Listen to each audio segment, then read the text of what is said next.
से हटिएगा इससे। ठीक है रेडी। बोल दीजिए भैया के 13 पे। अरे बोला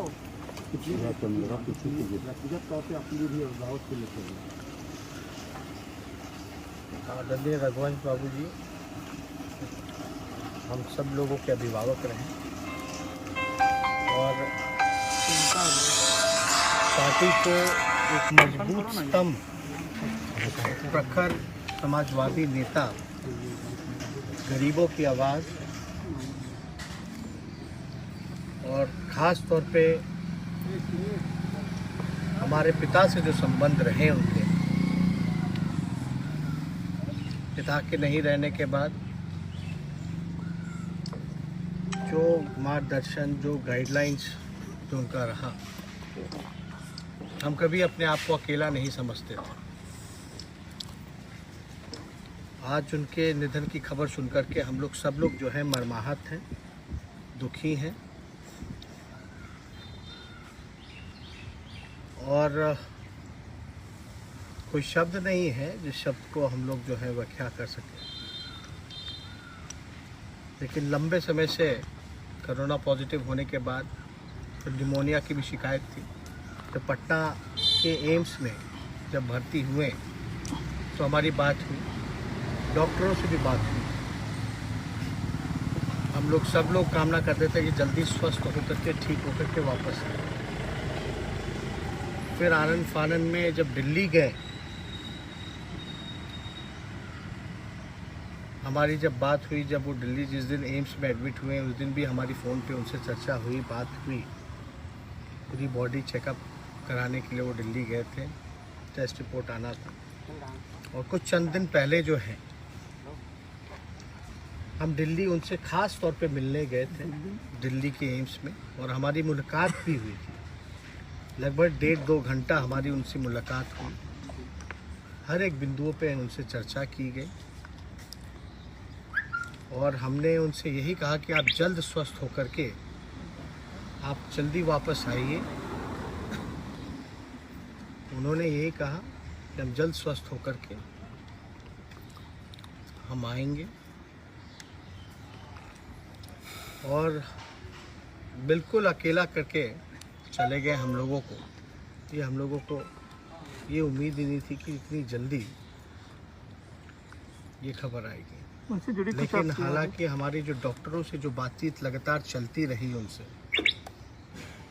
तो हमको जो डॉक्टरों ने वहाँ के बताया कि उनको लंग्स कैंसर की समस्या रही है, ये बात पता थी। लेकिन जो है पब्लिक पे ये मैसेज ना जाए कि उनको लंग कैंसर है, क्योंकि इलाज जो है वो चल रहा था, इसलिए हम लोगों ने इसकी चर्चा कहीं नहीं की। और हमारा कर्तव्य बनता था, फर्ज बनता था कि उनसे मिले, क्योंकि ऊर्जा का केंद्र रहे वो। और कभी भी मतलब हमारा भी जो रिश्ता रहा, सामाजिक राजनीतिक चर्चाएं तो चलती ही रह करती थी, लेकिन एक पारिवारिक संबंध हम लोगों के बीच लगातार कायम रहा। इस मुश्किल घड़ी में जब हमारे पिता हमारे साथ शारीरिक रूप से नहीं रहे, रांची रिम्स में रहे, तो हमेशा ऊर्जा देने का काम, मनोबल को बढ़ाने का काम उन्होंने किया। मुझे याद है कि जब सरकार जब बदली, जब नीतीश कुमार जी ने इस्तीफ़ा देने का काम किया था, इस्तीफ़ा देने के बाद बीच में आप सब लोगों को पता है कि सीबीआई, ईडी, इनकम टैक्स का रेड जो पड़ा था, तो सबसे पहले आदरणीय रघुवंश बाबू ने आकर के हौसला बढ़ाया था। उस समय भी आदरणीय लालू जी रांची के कोर्ट के ट्रायल में वहाँ थे। तो कभी भी ऐसा नहीं लगा कि हम लोगों अकेले हैं उनके रहने। और हम लोग जब चर्चा चल रही थी एम्स में, तो ऐसा लग नहीं रहा था कि ये स्थिति आएगी, ये नौबत आएगी। बड़ा हौसला उस समय भी दिल्ली के एम्स में मेरा बुलंद किया और उस समय भी कह रहे थे कि मैं आऊँगा और मिल कर के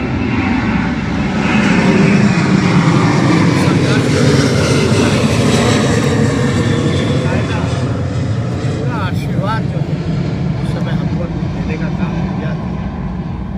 और हम लोगों को भी लगता था कि रघुवंश जी जल्दी ही अपनी बीमारियों से रिकवर कर करके अपनों के बीच आएंगे। आप लोग सब लोग जानते हैं कि उनका राजनीतिक अनुभव जो रहा है बड़ा लंबा रहा है। प्रखर एक समाजवादी नेता के रूप में रहा है और हमेशा ज़मीनी स्तर पे वो रह करके काम करते थे, लोगों से जुड़े हुए थे, गरीबों से, किसानों से, मजदूरों से। एक संघर्ष करने की जो ऊर्जा उनमें रही है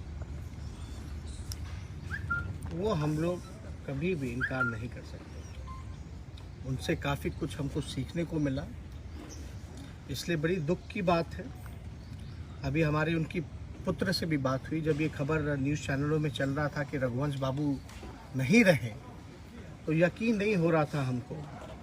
उनके पुत्र सत्यप्रकाश जी से हमारी बात हुई है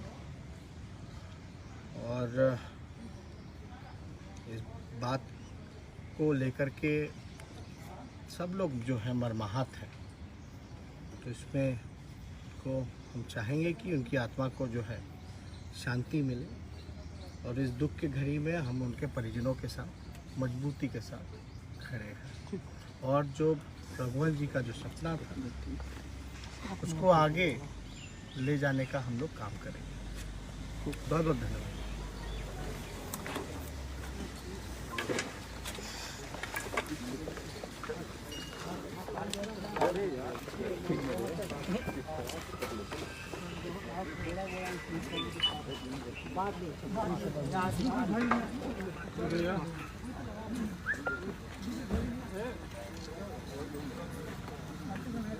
शालिग्राम जी कार्यक्रम हो और कार्यालय